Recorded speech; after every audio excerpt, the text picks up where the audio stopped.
Tuesday Spark, words of information, words of inspiration, and words of insight that may spark something in your mind. Listen, I'm not trying to tell you what to think, I'm just trying to get you to think. Remember, words are powerful. It only takes a spark to start a fire, so let's spark it up. Listen, you don't want to miss these announcements, and every Sunday, you don't want to miss worship at the Village. We are on live Facebook. We're on 3-4 outlets. We're on my Facebook page, Louis Thomas Tait Jr. We're on the Village Facebook page. We're on YouTube, and we're on Periscope. So listen, don't miss it, 9 a.m. And if you happen to oversleep, don't worry. You can go back because it's recorded. You can see it again. Invite some neighbors, start a watch party, and just enjoy it. And our services are not everlasting, so you don't have to be thinking about a marathon service. We'll be here forever. So join us. Every Wednesday, we have prayer, 6:15 in the morning. It's a call-in number. You go to our website, and you'll probably see the promo on our screen. So just take the number down and call us a free call and pray with us. You don't have to be a member. You don't have to be a Baptist or Methodist or Catholic. Just join us for prayer on Wednesday, 6:15 in the morning. Also remember that our Bible study for the fall is over. We'll start again in the spring of 2021, if you can believe that. And also, we want you to get ready in 2021. We always start the year off with our Daniel's fast. So we'll get you those dates as soon as possible. Also, I don't want you to forget that we're having a watch night service on December 31st. The time will be announced. Yes, it would be probably live virtual. So we want you to join us, and we'll let you know. But keep that date marked. That's December the 31st, New Year's Eve, as some people call it. We call it Watch Night. Again, I want to thank all of you for your financial contributions to the Village. Also, those who volunteer to help us to do the things that we do in the community. And if you also want to give tonight, you can go to our page, our Facebook page, or to our website and give through Givelify or the Cash App. Now, some of you want some deductions because you're doing your taxes like I am. So if you haven't given anything to any charitable organization, you can choose us. We're a 501c3 organization, so you can do that. And you have to give over a certain amount in order to get some credit for it. And I'm not just telling you to give for credit, but it is an add-on. So think about it when you're thinking about making a contribution. Listen, ministry is about touching lives, not about the brick and mortar. The Village is in the business of touching lives. That's ministry, and that continues to be done. So I want you to buckle up, maybe get a glass of tea. I don't know, some of you may take a little glass of wine. You know, even the doctor says just a little glass of red wine is good for your heart. I know some of you really staunch Christians don't want anybody to know that you have a little glass of wine every now and then. Let me tell you, it's going to be all right. And you have Coca-Cola, whatever. Just relax for a few minutes. And tonight I want to talk about the season of hospitality. The season of hospitality. You know, during the Christmas season, it's an interesting time. Sometimes people get very stressed. Some people get very lonely. Some people become very melancholy because of a lot of myriad of different things. I came across this provocative poem, though, the other day about the birth of Jesus. And I want to talk to you about it, and also kind of put that together with this whole notion about Jesus and there being no room in the inn for him. So listen to this. Sometimes I wonder if Mary breastfed Jesus, if she cried out when he bit her, or if she sobbed when he would not latch. And sometimes I wonder if this is all too vulgar to ask in a church full of men, without milk stains on their shirts or coconut oil on their breasts, preaching from pulpits off limits to the Mother of God. But then I think of feeding Jesus, birthing Jesus, the expulsion of blood and smell of sweat, the salt of a mother's tears onto the soft head of the salt of the earth, feeling lonely and tired, hungry, annoyed, overwhelmed, loving. And I think if the vulgarity of the birth is not honestly preached by men who carry power but not burden, who carry privilege but not labor, who carry authority but not submission, then it should not be preached at all. Because the real scandal of the birth of God lies in the cracked nipples of a 14-year-old, not in the sermons of ministers who say women are too delicate to lead. And this little poem, some people even call it a homily, is by Caitlin Harding Shelter.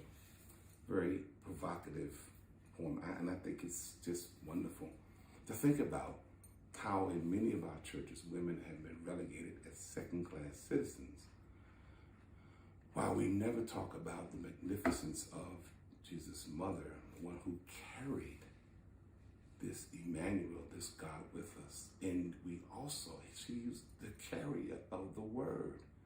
And then we make it so difficult for women to be recognized in our church, not only on Mother's Day or Women's Day, but to lead, to be in places of leadership, to preach, to teach, to lead. Interesting enough, too, as I was thinking about this whole hospitality piece, you know, a season of hospitality, and I think about even this birth of Jesus and his mother, and you could call Joseph a stepfather because most of our stories say that it was an immaculate conception, so it wasn't his child, however immaculate it may have been. So think about it. You look at Luke 22:7, and it says Mary, she's giving birth to Jesus, and she brought forth her first son, wrapped him in swaddling clothes, and laid him in a manger because there was no room for them in the inn. That's the King James or the New King James Version. And it's interesting. So we've sort of grown accustomed to this whole notion that there was no room for him in the inn in Bethlehem, and it was full, and there was no room available. So Joseph and Mary ended up in a stable, as we tell this nice story. And Jesus was born, laid in the manger there. And this image has been used to promote sort of this typical Christmas nativity scene for generations. Yet a careful analysis, when we start to really look at this sort of biblical text, it tells a quite different story. And I think it's instructive for us, particularly during this time of the year, when a lot of times we need to be reminded of hospitality. We need to be reminded of what it means to welcome people in. And I share this story with you because when you think about this no room in the inn, it really was not necessarily an inn the way we think about an inn, building with several rooms in it. But more so, there was no room in the guest room of a house, probably a very small house. And because when we study it, and this is not a Bible study, but I want you to reserve that for another time. But when we think about it, if it was a guest room in a house, then you would think about it differently. Because sometimes, you know, when people went to go to other people's houses, that they were traveling, and you think about it, they were taking the census at this time. So there were a lot of people there in Bethlehem. And the thing is, you think about this guest room being sort of not available. So then what would be the other room that would be available? Well, some scholars suggest that it was like a family room, a bigger room. And what would be interesting is that there would be more people probably moving throughout that particular room. See, some of you have never traveled, so you don't understand that when you go to certain parts of the country, everybody doesn't have a separate room with a door, with their own television, with their own cell phone and all of that. No, many people still live in what we call one-room houses or two rooms, so the family shares that. So you can imagine when people come, if there's a cousin or a guest, they're never really turned away. They have to make room. So think about Jesus traveling and the guest room is crowded, but then we have to move him and his family to this bigger sort of guest room where everybody's not much privacy there. So think about this notion that The people, even being crowded in the house, made room for him. Because the more sort of correct translation is that there was no more room in the guest room. That makes sense. Think about it. Joseph is from one of those nearby villages. He had to have relatives. And the way people related to each other in these times was they always showed hospitality. Let me give you an example. I used to travel as a young boy to North Carolina, Henderson, where my mother was born. My grandfather on my mother's side and my grandmother, Annie Davis, and the Vast family. And I would travel there, and I would stay at my Aunt Anna Rose's house, all right? And I may have mentioned this once or twice, but she had a very small house. Many of us today would label it as a shotgun house because you literally could look in the front door and look out the back door, go right through the house. It was only basically a 2-room house, everything on one level, and the house was standing on these cement blocks. It was elevated. There was a creek out back, right? So they had 2 sons, Michael and Leon. And they had a room that they shared with 2 sort of single beds. And then right next to them was my Aunt Anna Rose and her husband, Leon. And so their bathroom was next to the kids' room. So they had to come either through their room, somewhere or another, to even go. There was only 1 bathroom in the house. And there was a small kitchen, an eat-in kitchen, and then a little sort of living room area. But I remember going there, and you would think there would be no room for me because the boys had their beds. And of course, I wasn't going to be sleeping there. My Aunt Rose and her husband. But they always made room for me, gave me the bed. And I think either Leon or Michael, they either slept together or one went to sleep on the couch. I'm not sure. But they always made room. I remember traveling and going south to Alabama with my father, and there was always relatives who were willing to open up their homes. You may not get to sleep in the master bedroom, but you certainly can sleep on a couch or sleep on the floor and make a pallet. They made room. They showed hospitality. And that's the way things unfolded with Jesus' birth. They made room for him. They made room for his mother. There wasn't room in the particular space that they would normally stay. And that helps me to pause for a minute. Sometimes the places that we expect to have space for us, or the places that we think would be open to us, are not always open. But God always finds a way to do that for us. Even in the midst of our church, the village, we are in the midst of being evicted by the United Methodist Church for no fault of our own. We've been interested in just doing ministry, and we still will. But it's amazing, I believe, that someone will make space for us to continue to do our ministry.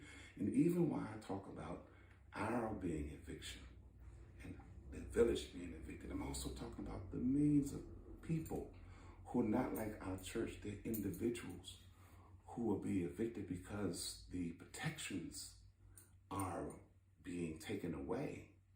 What's going to happen to those people? What's going to happen with the things that they hold near? There's some picture on the wall, some piece of furniture that meant something to them because they got it as a gift from their parents. There's a number of evictions that are going on or will be going on if something is not done. So I want us to think about around this time, this birthing of Jesus, this celebration of God breaking into the world through this child being born that we call Emmanuel, God with us, that we'll think about a season of hospitality, a season where we can show kindness, a season where our governments will think about putting in measures to protect the people from being put out of their homes during this pandemic, and also provide some protection for those landlords who have a sense of justice and a sense of caring for those people. This is a season of hospitality. But I hope it's not just a season. I hope that it overflows into 2021, where we'll start to do the things that make for peace, do the things that show a sense of kindness, a sense of love for each other, regardless of where we come from or our circumstances, but just to be the kinds of people who realize this season of hospitality can become a way of life. Look, have a wonderful evening and think about how this can be a season of hospitality for you and others.